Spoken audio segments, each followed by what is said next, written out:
All right, joining me now here on the Matthew Filipowicz Show is Tyler Zimmer. Tyler's work has been seen in Jacobin, Gapers Block, and the Occupied Chicago Tribune. You can find him on Twitter at TJ Zimmer. Tyler, thank you so much for being on the show. Thanks for having me.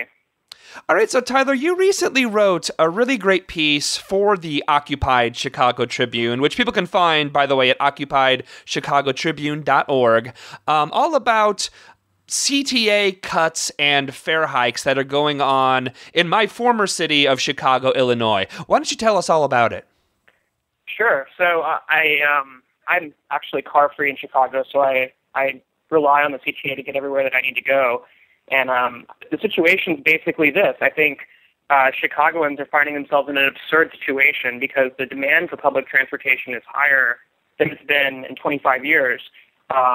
Yet they're making cuts to service. They're reducing the number of trains that are going out. They're cutting bus routes, and at the same time, they're raising fares. So, in effect, we're getting less service for more and more. The fares are costing more, and yet the need for public transportation is soaring. So it's a contradiction. So in the article, I say, why is this? And I look at some of the some of the things that we hear from elected officials and from the business community about why these cuts are happening, and they say things like, "Well, it's the workers' fault. If we pay the CTA workers less and so on, then we wouldn't have to have fare hikes." But I think this is basically just scapegoating the workers, and I think it ignores a lot of the broader issues at stake. So another thing that politicians will say is that times are tight. This is an economic recession. We don't want to cut service, but we just have to. There's no other way. There just isn't enough to go around. And in the article, I look at why that's just not so. There's actually plenty of money to go around, and in fact, the city spends a lot of money on things that the majority of Chicagoans don't support, like corporate subsidies to build Hyatts and all the rest. So I think, in fact, there are resources to expand service and avoid making cuts. Yet it's not happening because the political priorities in the city hall don't seem to be the same priorities that the majority of Chicagoans have.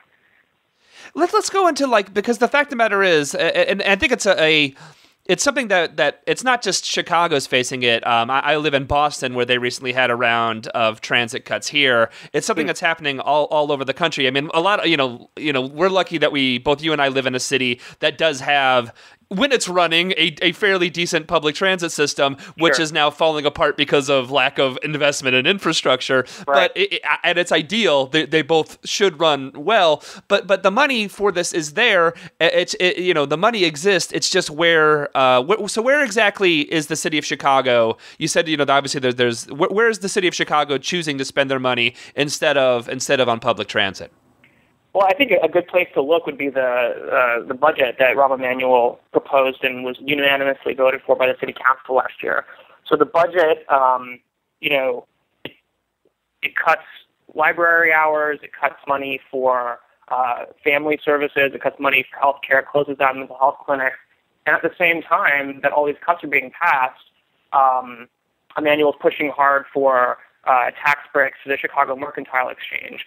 At the state level, big tax breaks are being passed for corporations like Boeing, and you have it's a complicated thing in Chicago called TIFs. It's actually a tax increment financing district, and I'll spare you the details, but the long and short of it is this: it's basically like a slush fund where property tax dollars for a certain district are capped, and then all the money that's collected over that cap just goes into a slush fund that the mayor can use, for whatever he likes. And it was designed to be, to help blighted neighborhoods and so on. But in fact, the money seems to always find its way to, wealthy friends of the mayor who don't need money. So a case in point would be a Hyatt that they're building on the south side in Hyde Park.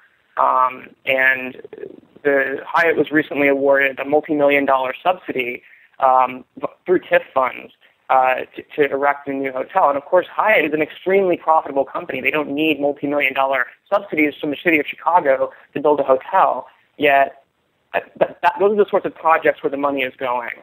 And I think that often when we talk about public transit, there's some unclarity because, there are a lot of different players. There's a lot of different aspects of government at work, right? There's the city government, the state government, the federal government, and a lot of times the different governments try to play, blame each other, and, the city will say, well, it's not our fault, it's the state. The state will say it's Chicago's fault, it's the federal government's fault. And I think that we have to look at this in a broad context. I mean, more federal dollars used to go into public transit in cities, in years past than they do now. It's been significantly reduced. And taxes on the wealthy have been significantly reduced. Recently we've seen big banks get bailed out. We've seen millions of dollars, trillions of dollars, I should say, spent on wars. We've seen the Bush tax cuts extended. When you look at the big picture, there's plenty of money there, and it just seems that it's spent on things that it's spent on the wrong things, in my view. I agree with you. And again, I'm talking to Tyler Zimmer, a journalist for the Occupied Chicago Tribune.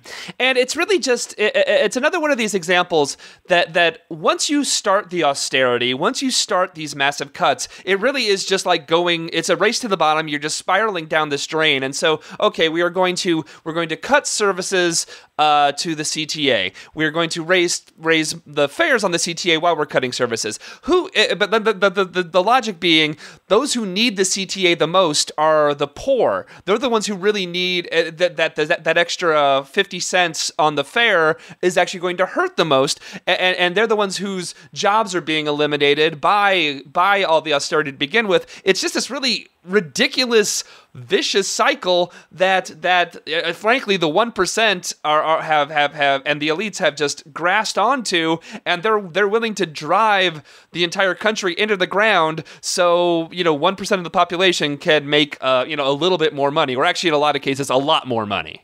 Yeah, I think that's basically right. I think austerity is a policy. It's the 1%'s response to the crisis. It says, look, let's try to privatize the profits and socialize our losses. All those bailouts and all the fallout from the wrecked economy. Somebody's got to pay for that, and the 1% saying, well, we don't want to pay for it. So why doesn't the rest of the population pay for it through a deep and permanent cut to their standard of living? And when your transit service is cut, that reduces your standard of living.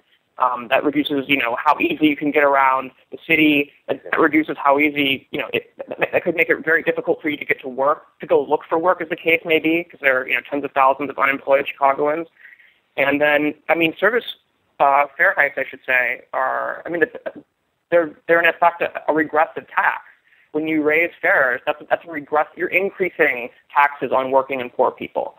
You're taking away resources they have to feed their families and make ends meet, and to make matters worse, you're giving them less in return for it, which in turn should be seen as a reduction in their standard of living. So, yeah.